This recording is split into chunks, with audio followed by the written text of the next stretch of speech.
R 기반의 데이터 분석과 시각화 기초 강의의 4주차 2차시 수업을 시작하도록 하겠습니다. 이번 차시에서는 파일 입출력 함수에 대해 살펴봅니다.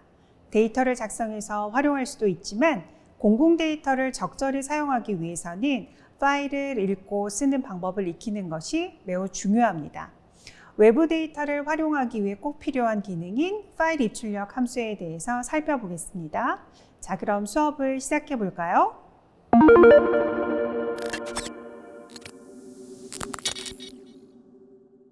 네, 그러면 우선 아래서 다룰 수 있는 파일 형식을 살펴보도록 할게요. 우선 CSV 파일이 있습니다. CSV 파일은 Comma Separated Values 파일이라고 해서 각각의 값들을 이렇게 컴마로 구분해 놓은 파일이라고 생각을 하시면 돼요. 실제로 이 CSV 파일은 우리가 엑셀을 통해서 보통 열어서 사용할 수 있도록 하는데 컴마로 구분이 되어져 있는 이 데이터들이 엑셀 표에서는 이렇게 컴마가 각각 열로 구분이 되어져서 들어가게 된다라고 하는 점을 기억을 해주시면 됩니다. 이 CSV 파일은 우리가 기본적으로 공공 데이터 중에서 가장 보편적인 파일 형태이다라고 생각을 해주시면 되고요. 파일의 사이즈도 작고 어디서든지 열어볼 수 있는 장점을 가지고 있는 파일이라고 생각하시면 됩니다. 다음으로 엑셀 파일이 되겠는데요. 이 엑셀 파일 같은 경우에는 우리가 일상에서는 엑셀이라고 하는 툴을 많이 쓰기 때문에 굉장히 엑셀 파일로 구성이 되어진 파일들이 많이 있어요. 그럼에도 불구하고 이 엑셀이라고 하는 소프트웨어가 없으면 사용할 수가 없는 경우가 많기 때문에 실제로 공공 데이터로 오픈을 할 때는 엑셀 파일 데이터보다는 CSV 파일로 오픈하는 경우가 훨씬 더 많이 있거든요. 그럼에도 불구하고 이 엑셀이라고 하는 툴을 우리가 너무나 많이 쓰기 때문에 엑셀 파일도 읽고 그 다음에 쓸 수 있도록 하는 그런 파일을 제공하고 있습니다. 그 다음은 우리가 흔히 말하는 아주 기본적인 문서 파일이죠. 텍스트 파일로 우리가 데이터를 저장하고 그다음에 읽어올 수 있도록 할 수가 있겠고, 그 다음에 R 데이터라고 해서 R에서 기본적으로 다룰 수 있도록 하는 데이터 파일의 형식이라 생각하시면 돼요. 그래서 R 데이터라고 하는 확장자를 가지기도 하고요. RDA까지만 써서 세 글자로 확장자를 써서 우리가 데이터를 다루기도 합니다. 이렇게 네 가지의 파일을 보통 R에서는 주로 다룬다라고 생각을 하시면 되겠고, 그 중에서도 가장 많이 쓰는 게 CSV 파일이 아닐까라고 하는 생각이 됩니다. 파일 입출력을 할 때는 우리가 기본적으로 R이라고 하는 것에서 하드디스크를 이렇게 액세스할 수 있도록 하는 일을 하는 거거든요. 그래서 파일 입출력을 하기 위해서 기본 환경 설정을 잘 해두시는 것이 매우 중요해요. 그래서 첫 번째로 제가 첫 시간에서 설명을 드렸었는데, 툴즈의 글로벌 옵션즈로 들어가셔서 제너럴에 여기 베이직으로 가셔서 디폴트 워킹 디렉토리라고 하는 걸 설정해 두시는 것이 좋겠다라고 말씀을 드렸었죠. 제가 여러분들 보통 C나 D 드라이브 밑에 폴더명이 길으면 액세스 우리가 쭉 이렇게 파일 경로를 지정하기가 어려우니까 rstudy 이런 형식으로 해서 폴더를 만들어 두시고 그걸 여기다가 이렇게 브라우즈해서 지정을 해두면 좋다라고 말씀을 드렸었거든요. 그렇게 해서 디폴트 워킹 디렉토리를 지정을 해두셔야 되고, 이거는 파일즈니까 어디에 위치하고 있는 패널인지 알고 계시죠? 이렇게 R 스튜디오가 있을 때 오른쪽 아래에 들어가져 있는 부분이죠. 거기에서 여기에 more이라고 하는 환경 설정을 수행할 수 있도록 하는 그러한 내용들이 들어가져 있는데, 여기 more로 들어가셔서 set as working directory를 지정을 해주시면 돼요. 그런데 이걸 지정하기 전에 여러분들 하셔야 되는 거는 여기에서 내가 디폴트로 지정해줄 워킹 디렉토리를 지정해줄 폴더가 이렇게 설정이 되어 있어야 한다라고 하는 점이죠. 우리가 여기에서 사용하고 있는 이 형태는 파일 탐색기 쓰는 것하고 같은 방법을 쓰니까 내가 이렇게 만들어 놓은 폴더가 여기에 이렇게 경로가 지정이 되어져서 들어가져 있으면 되고, 그렇게 만들어 두시고 난 후에 set as working 디렉토리를 지정을 해주시면 되겠다라고 하는 겁니다. 요거는 결국 우리가 이렇게 써줄 코드 값을 그냥 클릭을 통해서 수행할 수 있도록 해주는 거거든요. 사용자 사용자의 편의를 위해서 그래서 워킹 디렉토리를 직접 지정할 수 있는 코드도 있다. 코드 창에다가 set 워킹 디렉토리 해주시고 거기에 이렇게 폴더 경로를 적어주시면 됩니다. 그런데 여기서 주의하셔야 되는 점은 우리가 보통 원화 표시, 백슬래시 표시를 써서 윈도우에서는 경로를 표시를 해주거든요. 여기서는 리눅스 기반을 쓰기 때문에 여기 백슬래시나 원화 표시가 아니고 이렇게 슬래시 기호를 써야 된다라고 하는 점을 유의하셔야 돼요. 자, 그러면 CSV 파일 입출력 살펴보도록 할 텐데요. 여기서는 기본적으로 제공해주고 있는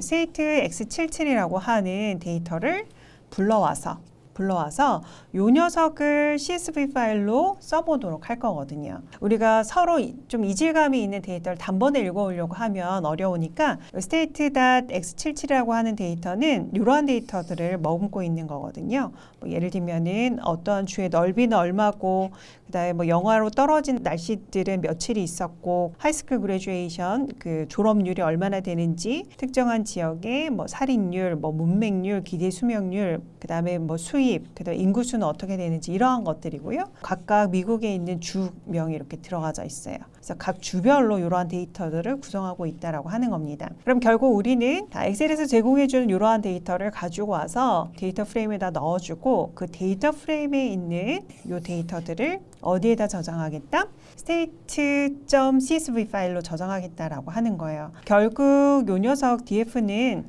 램상에 존재하고 있는 데이터가 되는 거고 요 write CSV를 통해서 우리는 영구적으로 저장할 수 있는 하드디스크에다가 state CSV라고 하는 파일 이름으로 저장을 해줄 수 있도록 해주는 거죠. 우리가 결국 그동안 해왔던 거는 영구적으로 저장할 수 있는 형태는 아니었어요. 왜냐하면 메모리상에서 존재하다 우리가 컴퓨터를 이제 꺼버리면 아예 사라지는 녀석들이 되니까요. 자, 이제부터는 본격적으로 데이터 분석을 하기 위해서 우리가 분석한 내용을 영구적으로 저장할 수 있도록 해야 되겠죠. 그래서 write CSV를 이용해서 우리가 분석한 내용이 있다면 이렇게 그 변수를 이렇게 그대로 CSV 파일로 저장을 할 수 있도록 하자. 자, 그때 사용이 되어지는 게 CSV 파일 형태로 저장하도록 할 때 write.csv 파일을 쓰고 데이터가 여기 들어가고 그 다음에 파일의 이름이 들어간다라고 하는 거 기억해 주시고 그러면 저장한 파일이 내가 정한 디폴트 워킹 디렉토리에 들어가져 있다면 그 파일을 특별한 경로 표시 없이 가져올 수 있을 거예요. 그때 사용을 하는 게 바로 여기 read.csv 파일이 되겠습니다. 여기에서는 파일 이름을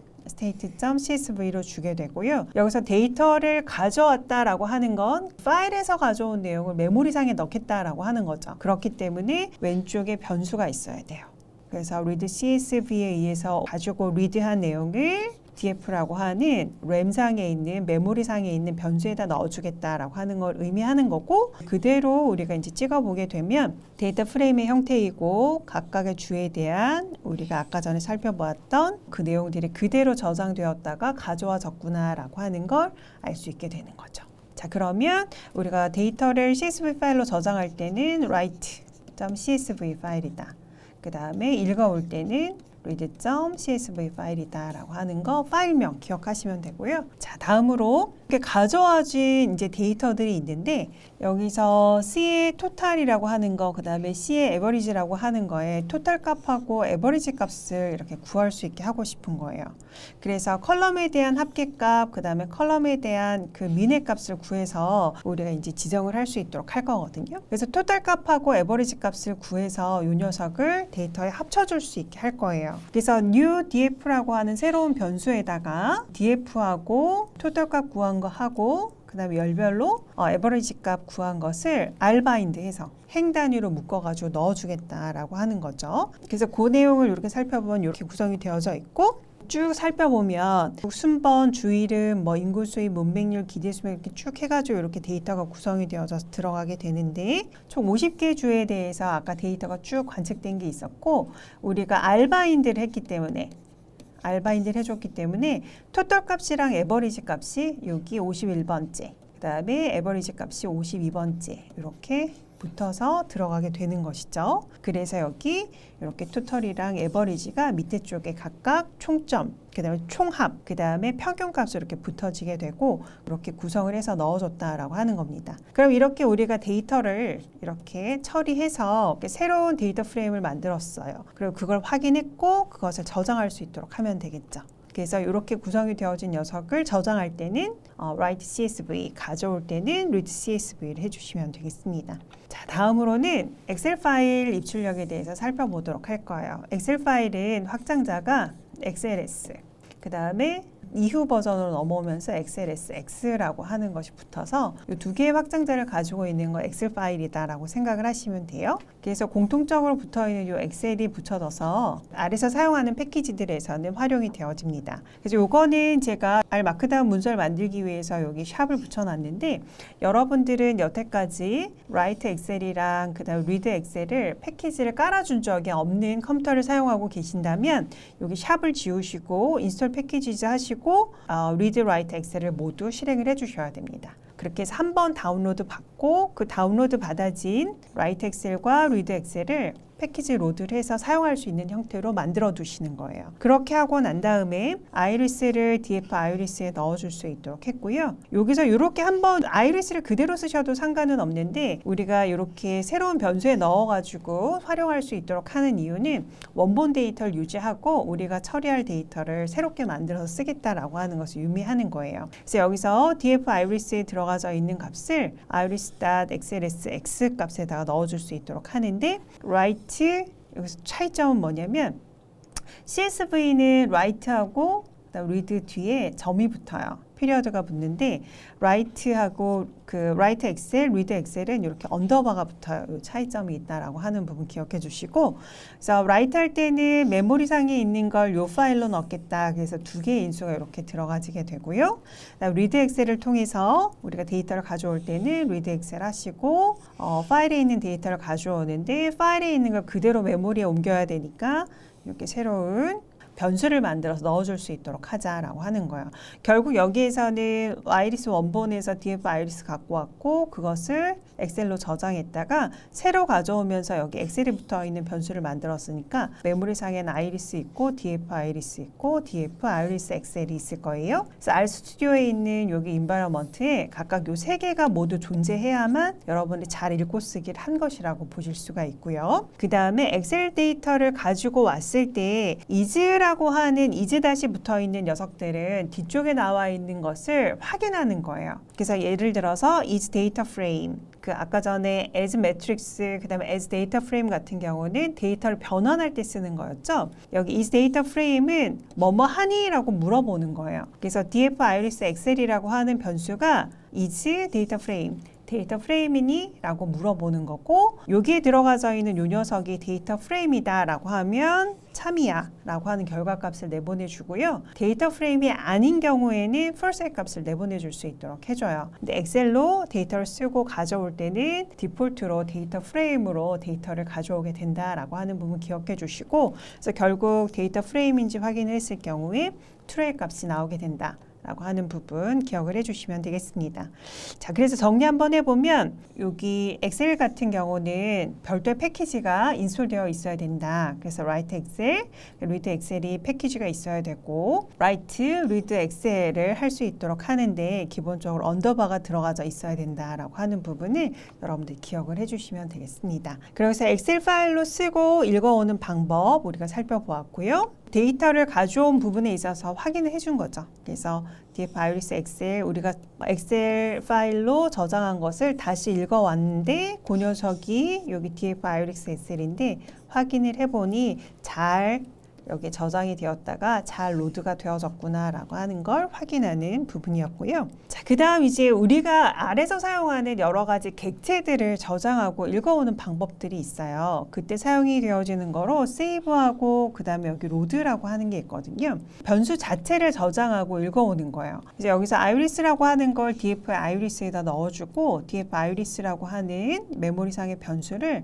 파일의 DF 아이리스 R 데이터, R에서 지정해준 데이터 형식으로 저장할 수 있도록 해줘요. 그렇게 하고 나서 우리가 이전 강의에서 RM이라고 하는 걸 배웠거든요. 메모리상에서 DF 아이리스를 해준 거예요. 메모리상에서 사라졌는데 메모리상에서 사라진 DF 아이리스를 출력하라고 하니까 여기 부분에선 에러가 발생해요. 이 녀석은 실행이 안 되는 코드입니다. 제가 여러분들 예제를 보여드리기 위해서 지우고 난 다음에 이 녀석을 출력하도록 해서 에러가 발생하는 상황을 일부러 연출을 한 거고, 그렇게 하고 난 다음에 df iris r 데이터를 가져올 수 있도록 해줘요. 여기에서는 자, 여러분들 이전에 read CSV, 그 다음에 read 엑셀에서는 반드시 이렇게 하고 왼쪽에 읽어오는 작업을 수행하는 데서는 변수가 있었거든요. 근데 여기에서는 변수가 없어요. 말 그대로 R 데이터로 구성이 되어져 있는 앞쪽에 있는 이 파일 이름이 그 자체가 데이터의 이름이 되는 거예요. 그래서 여기서 df iris.r 데이터로 되어져 있는 것을 로드하게 되면 df.iris라고 하는 데이터 프레임으로 로딩이 되어지게 된다라고 하는 것을 여러분들이 알아두시면 되겠습니다. 아래서는 상대적으로 이 파일 다루는 게 굉장히 좀 쉽게 구성이 되어 있어서 많이 어렵지 않게 하실 수 있을 거라고 생각이 되고요. 이제 마지막 하나만 더 보도록 할 텐데요. 여기에서는 싱크라고 하는 게 있어요. 싱크라고 하는 거는 기본적으로 싱크에 여기 파일 이름을 넣어줘요. 그러면 텍스트 파일로 여기 싱크하고 여기 뒤쪽에서 살펴보시면 아무것도 들어있지 않은 싱크가 있어요. 그 사이에서 일어나는 출력에 대한 것들이 그냥 텍스트로 무조건 다 나가게 되는 형태라고 생각을 하시면 돼요. 그래서 여기서 각각 썸과 민을 행별로 구해줬었고요. 그렇게 하고 난 다음에 아이리스하고 로썸이랑 로민을 어디다가 합쳐줘서 데이터 프레임으로 만들어준 게 아이리스 서머리라고 하는 데이터가 되는 거죠. 그렇게 하고 그 녀석을 이렇게 한번 뿌려줘 봤어요. 화면상에 출력을 해주었고, 그리고 여기 테일을 이용을 해서 또 이렇게 화면상에 데이터를 출력을 할 수 있도록 했습니다. 그렇게 하고 난 다음에 싱크를 수행을 해요. 그러면 이 사이에서 데이터가 출력이 되어진 것이 모두 어디에 기록이 되어져 있느냐? result.txt 파일에 저장이 되어져 있는 거예요. 그래서 싱크는 싱크로 시작해서 싱크로 끝나는데 처음에는 파일 이름을 주고 여기 마지막 싱크가 만날 때까지 이 사이에 출력이 되어지는 값들이 있다면 그것을 텍스트 파일로 저장한다라고 하는 의미가 됩니다. 그래서 results.txt 파일 출력이 되어진 것을 우리가 열어보면 아까 전에 헤드하고 테일로 출력을 했었죠. 그렇기 때문에 각각 6개의 데이터만 이렇게 들어가져 있는 거 볼 수가 있고, 우리가 보통 스페시스까지만 아이리스 데이터는 들어가져 있는데 로썸과 로민을 우리가 구해서 이렇게 컴바인을 해가지고 데이터 프레임을 만들었기 때문에 요거까지 들어가져 있다라고 하는 점을 확인을 할 수가 있습니다. 그렇게 해서 살펴보았고요. 이제 마지막으로 캣이라고 하는 게 있어요. 캣은 화면상의 데이터를 출력할 때도 많이 사용을 하거든요. 그런데 이 캣 같은 경우에는 이것을 여기까지만 쓰게 되면 화면상에 출력하는 거예요. 그런데 파일 이름을 지정을 해주게 되면 summary iris라고 하는 것은 그 데이터가 요약이 되어진 내용들이었었죠. 그것을 iris.txt 파일에 저장하라는 의미예요. 그래서 그 파일을 열어보게 되면 우리가 화면상에서 볼 수 있었던 내용들이 여기 파일에 저장이 되어지고 있다라고 하는 거죠. 그다음에 캣하고 마지막에 팩터 문자열 빼고 각 행에 대한 민을 구하라고 했어요. 그 녀석을 iris.txt에 넣어주도록 했죠. 그래서 여기서는 각 행별로 평균값을 구하게 됐고 그 녀석들이 이렇게 표시가 되어져 있는 거고, 이걸 제가 헤아려 보진 않았지만 이번 150개가 들어가져 있겠죠. 그래서 이렇게 캣을 이용하거나 싱크를 이용을 하거나 그 다음에 세이브 로드를 이용을 해서 기본적으로 아래서 이제 출력이 되어지는 내용들을 우리가 저장할 수 있다라고 하는 부분 설명을 드렸습니다. 그다음 여기서도 마찬가지로 칼에 해당이 되어지는 녀석이니까 열에 해당이 되어지는 거 4개에 대해서 평균값을 구해줬고 그 평균값에 대해서 출력을 하도록 했기 때문에 이 4개의 데이터만 이렇게 들어가져 있는 것을 확인할 수 있는 것이죠. 굉장히 간편하게 출력값을 저장할 수 있구나라고 하는 것 알아두시면 됩니다. 이번 시간에는 R에서 사용 가능한 파일 형식과 관련 함수들을 학습했습니다. 관련 내용을 잘 익혀서 본인의 전공에 필요한 데이터를 획득하고 데이터 분석을 위해 파일을 다루는 역량을 키워보기 바랍니다. 이것으로 4주차 수업을 마치도록 하겠습니다. 수고하셨습니다.